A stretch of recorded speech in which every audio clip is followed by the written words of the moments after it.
বিচার বিভাগের স্বাধীনতার লক্ষ্যে সুপ্রিম কোর্টের জন্য পৃথক সচিবালয় প্রতিষ্ঠার কার্যক্রম আনুষ্ঠানিকভাবে বন্ধ করে দেয়া গুরুতর আদালত অবমাননা বলে মন্তব্য করেছেন জামায়াতপন্থী আইনজীবী মোহাম্মদ শিশির মনির। সুপ্রিম কোর্ট সচিবালয়ে কর্মরত 15 জন বিচারককে আইন মন্ত্রণালয়ে সংযুক্ত করার পরিপ্রেক্ষিতে বুধবার সকালে হাইকোর্ট প্রাঙ্গণে একথা বলেন তিনি। এদিকে সব পথ এখনো বন্ধ হয়ে যায়নি। বিএনপি বরাবরই বিচার বিভাগের স্বাধীনতার পক্ষে বলে জানান বিএনপির আইন বিষয়ক সম্পাদক বদরুদ্দোজা বাদল। জিএম মাহমুদের রিপোর্ট।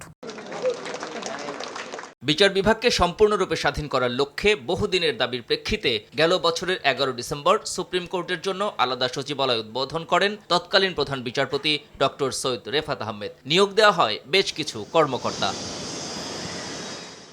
তবে গত 9 এপ্রিল সুপ্রিম কোর্ট সচিবালয় প্রতিষ্ঠা সংক্রান্ত অধ্যাদেশটি বাতিল করে জাতীয় সংসদ। আর মঙ্গলবার সুপ্রিম কোর্ট সচিবালয়ে কর্মরত 15 জন বিচারককে আইন ও বিচার বিভাগে সংযুক্ত করে আইন মন্ত্রণালয়। পৃথক সচিবালয় প্রতিষ্ঠার এই কার্যক্রম আনুষ্ঠানিকভাবে বন্ধ করায় ক্ষোভ প্রকাশ করেন জামায়াত ও এনসিপি পন্থী আইনজীবীরা। বিচার বিভাগের সঙ্গে এই ধরনের আচরণ করাটা শুধু দেশের জন্য ক্ষতি না, দেশের ভাবমূর্তি বিদেশেও ক্ষতিগ্রস্ত হচ্ছে।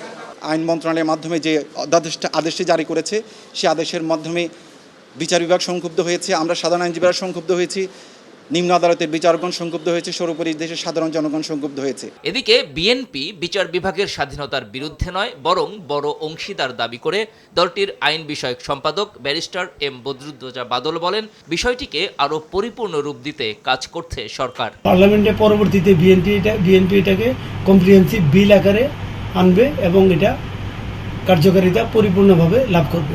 জামায়াত ও এনসিপির আইনজীবীরা সরকারের এই পদক্ষেপকে আদালত অবমাননার শামিল বললেও বিএনপির এই আইনজীবী জানান, সংসদে পাশ না হয় অধ্যাদেশটি এখনো আইনে রূপ নেয়নি, তাই আদালত অবমাননার প্রশ্নই ওঠে না। বিএনপি তো বলে নাই যে এটা করবেই না, বিএনপি বলেছে এটাকে পরীক্ষা নিরীক্ষা করে জিনিসটা এমনভাবে আনবে যেন এটা নিয়ে পরবর্তীতে কোনো বিতর্ক না হয়। GM Mahmud, RTV, Dhaka.